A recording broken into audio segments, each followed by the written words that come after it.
Vamos a hablar del desarrollo infantil, de los trastornos en el habla y en el lenguaje, de los niños, cómo detectarlos, cuál es el grado de conciencia y también de colaboración por parte de los padres. Le damos la bienvenida a la psiquiatra infanto-juvenil Cecilia Di Virgilio. ¿Qué tal? Bienvenida nuevamente. Sandra? ¿Cómo estás? Gracias por la invitación. Y a Lucía, que es mamá de Luciano, un chiquito que tiene este tipo de trastornos y que ahora nos va a contar un taller próximo que se va a dictar de padres para padres.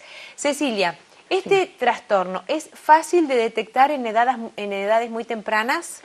Depende. ¿Qué quiero decir con esto? Primero hay que tomar conciencia, como decías vos, de que el lenguaje y la comunicación en el niño es un aspecto muy, muy importante, natural, normal del desarrollo típico, pero hago hincapié en esto y digo depende porque a veces muchos pediatras, inclusive muchos padres, no toman como entidad importante el tema del habla en el niño. Y cuando los padres lo toman, que se nota que, por ejemplo, notan que su hijo no habla como debería hablar durante el primer año de vida o segundo año de vida, lo consultan con los pediatras, el médico referente más importante para cualquiera de nosotros con nuestros hijos, y son desoídos con todo lo que tenga que ver con el habla, el lenguaje y la comunicación por parte de los profesionales. Sí, la respuesta como más común que se suele escuchar es que, bueno, tranquilo, es chiquito, falta tiempo, ya se va a alargar. Ya va a hablar, claro. Sos vos que sos una mamá ansiosa, a mí me pasó conmigo, o bueno, seguramente le pasó lo mismo al papá, a la mamá. Por eso digo, el tema del lenguaje dentro del desarrollo infantil, inclusive para los pediatras, por eso te dije depende, porque es fundamental. Claro. Los papás que sí pueden verlo, lo consultan a los pediatras y en realidad son desoídos por ellos. Inclusive muchas veces vienen por la consulta sin haberles contado a los pediatras, porque o les habían dicho y no les dieron la entidad que correspondía, y muchas veces por las maestras, digamos, de los maternales o de los jardines de infantes, que ahí sí marcan como que el niño no habla como debería hablar, porque acá no estamos hablando solamente que puede haber un trastorno en el habla o en la palabra, como por ejemplo pronunciar mal. Esto sería como dentro de todo lo menor en todo lo que puede ser el espectro del lenguaje y del desarrollo del habla, de la comunicación respecto de los niños. Entonces, por ahí lo que yo quiero transmitir es esto, que el habla, la comunicación, y ahora vamos a ver que no es solamente el habla, sino hay cuestiones preverbales como es la mirada, el contacto interhumano, el juego y todo lo que tiene que ver con lo que es el lenguaje en sí, no solo de la palabra y del habla, sino con lo preverbal, que tiene que ver, ya te digo, con la mirada, con cómo uno se comunica, con cómo uno se relaciona con el otro, y por otro lado también con la función comunicativa y social que tiene el lenguaje para todos nosotros. Claro. ¿Sí? Lucía, ¿cómo fue tu caso con tu chiquito Luciano? Bien, yo consulté con Cecilia cuando Luciano tenía 1 año, porque era un nene que no emitía sonido más que grito. No, ¿Qué edad tiene Luciano ahora? 4 años.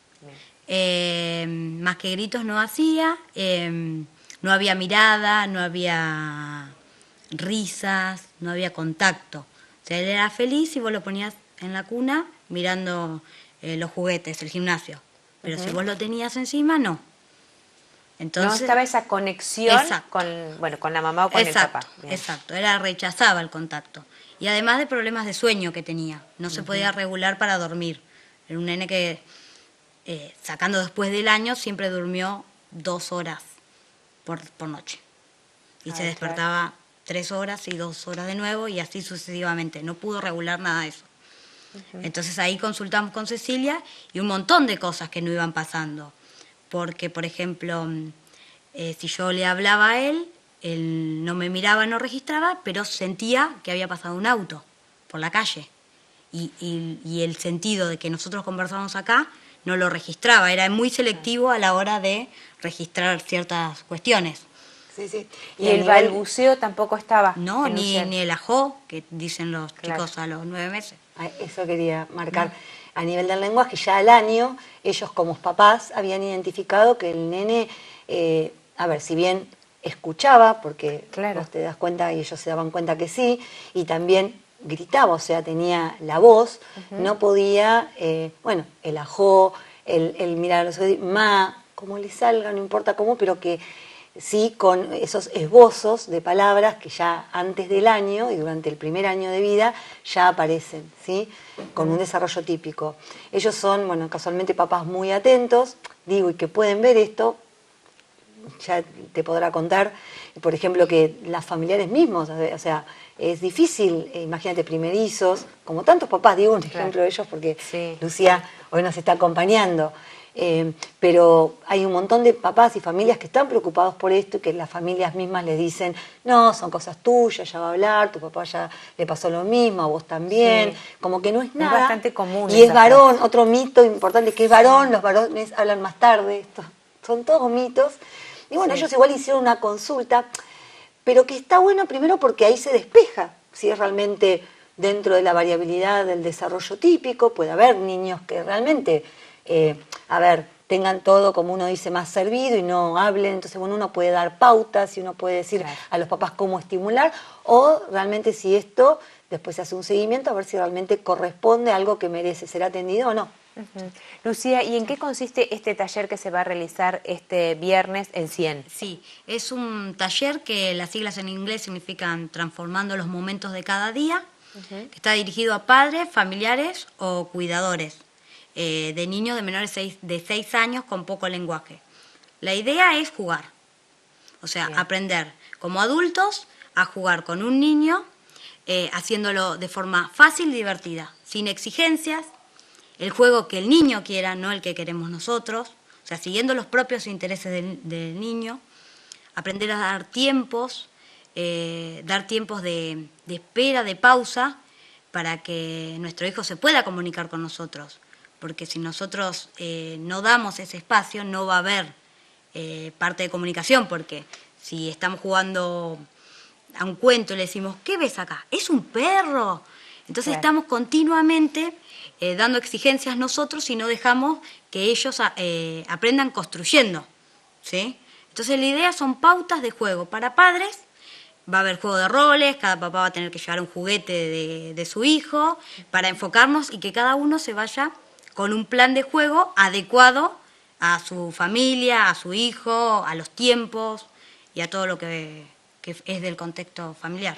Bien, y cuando se habla de trastorno del habla, ¿qué genera esa falta de comunicación? Porque además lo marcabas bien, Lucía, vos y vos también, Ceci, esto de que no había conexión, pero ¿de qué otra manera un familiar se puede dar cuenta? O hasta una niñera, por ejemplo, que quizás hasta está más tiempo con esa criatura que los papás, ¿no? Por una cuestión laboral o lo que sea. Sí, sí. Bueno, por ahí importante sería marcar cuál sería el desarrollo típico del lenguaje en niños durante los primeros 2 años de vida y cuáles serían las pautas de alarma, los hitos del desarrollo que no se cumplen a nivel del lenguaje, como para que llamen la atención. Primero que hay, durante el primer año uno puede notar lo que es escasas miradas, escasa conexión interhumana, esto de que los papás a veces te dicen, pero yo me comunico, hablo, pero no está lo que No hay decimos, respuesta. no hay respuesta, pero ya te digo, no solo desde la palabra, desde la vocalización o verbalización, sino muchas veces, como decía ella, desde la mirada, porque la mirada, el contacto ocular, el contacto interhumano, digamos, hasta ciertas cuestiones, del contacto físico, tienen que ver con comunicación. Entonces, preverbal, antes de que el niño hable, ya con la mamá, ustedes recuerdan los que fuimos mamás o papás que han visto ya desde el primer momento de vida, donde total. uno pone al niño en el pecho materno, ya hay un contacto, una mirada, un ir y vuelta, ¿sí? Entonces, bueno, durante el primer año de vida, ¿qué tiene que llamar la atención? Bueno, que no hay vocalizaciones, que no hay verbalizaciones, que no está el balbuceo típico, ¿sí? Que hay escasa mirada, escaso contacto. Después, durante los meses siguientes, se sabe que a los 16 meses ya los niños dicen palabras con sentido. Ma, pa, aba. Eso puede variar. Puede variar, pero se dice que sí, porque en realidad al año ya muchos empiezan ya a decir mamá, repiten, papá. Pero vos pensás que ya a los 16 meses, al año y 4 meses, si no está alguna palabra con sentido, yo siempre les pongo el ejemplo a los papás. A veces, aunque digan meme, no tienen que decir mamadera, mamá, no, meme, aba, ma. Ya esto uno sabe que dice ma a la mamá con un sentido de búsqueda. Esto es el sentido. Por más que pronuncien como pronuncien, ¿sí?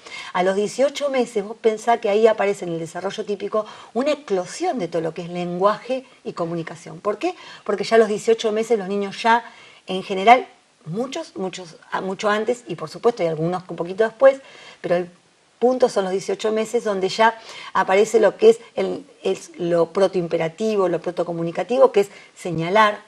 No solo señalar porque quiere eso, sino que señala y también mira que la mamá o el papá o el otro esté mirando. Esto se llama la triangulación de la mirada. Todo esto es comunicación. Y a veces no media la palabra, tampoco hay, pero sí tiene que estar esto. O sea, es tan importante lo preverbal como lo verbal.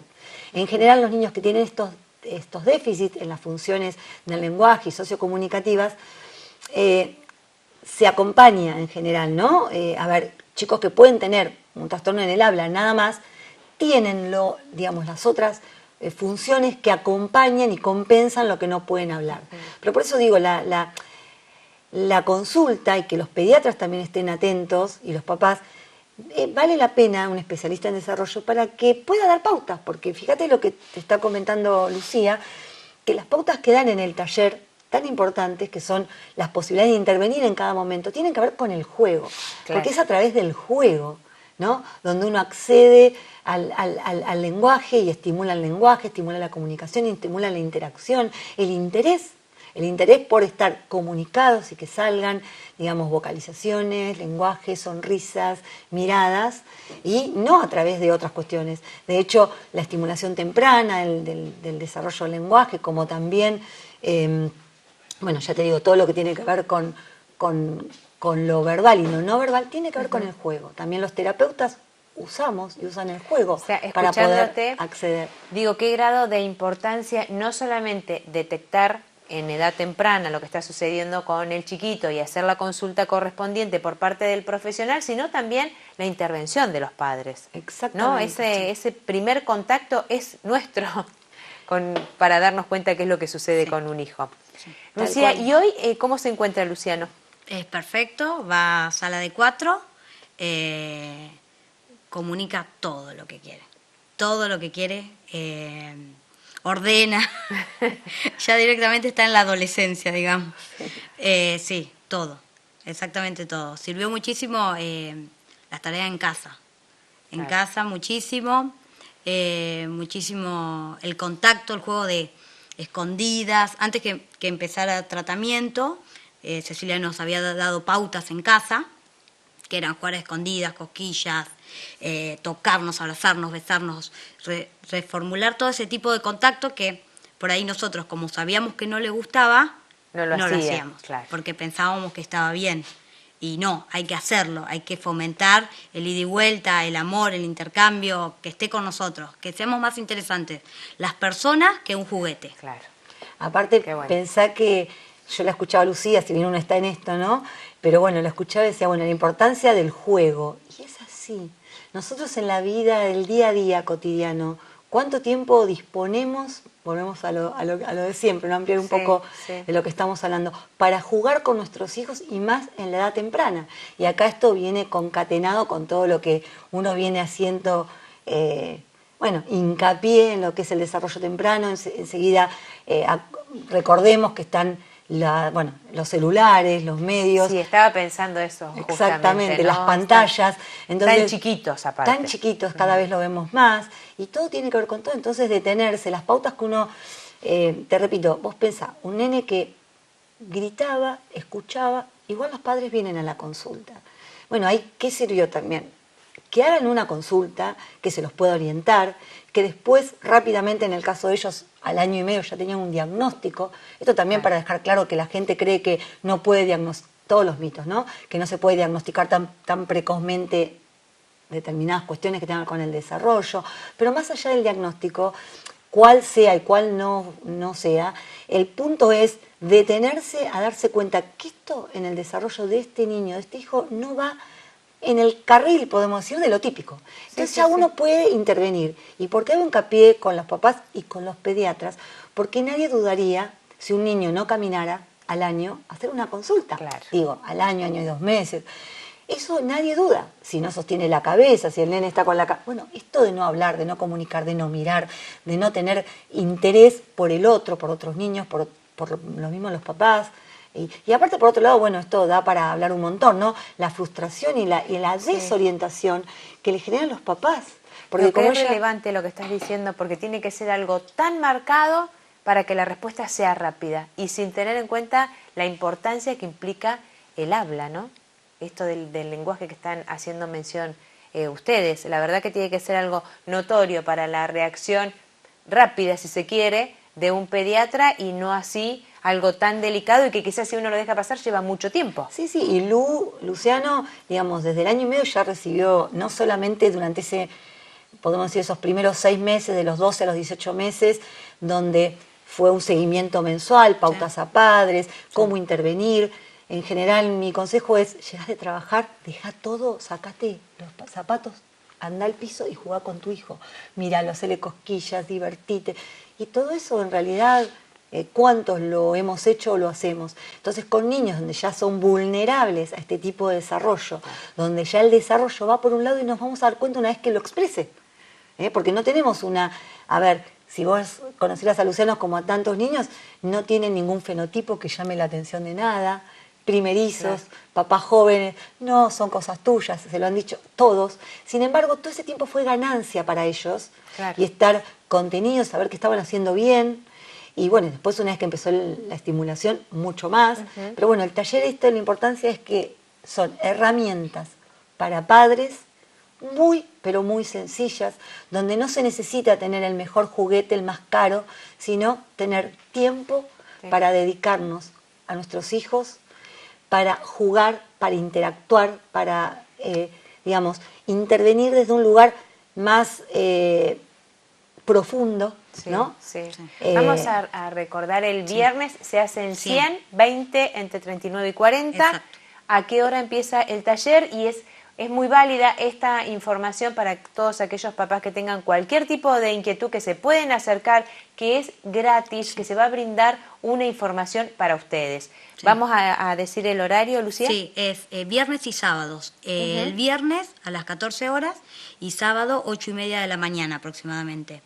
Es un taller intensivo porque cada familia se va a llevar herramientas hechas entre todos porque estamos todos en la misma, entonces nos vamos a ir ayudando. La idea es que yo sea la coordinadora, pero que vayan surgiendo tips entre todos.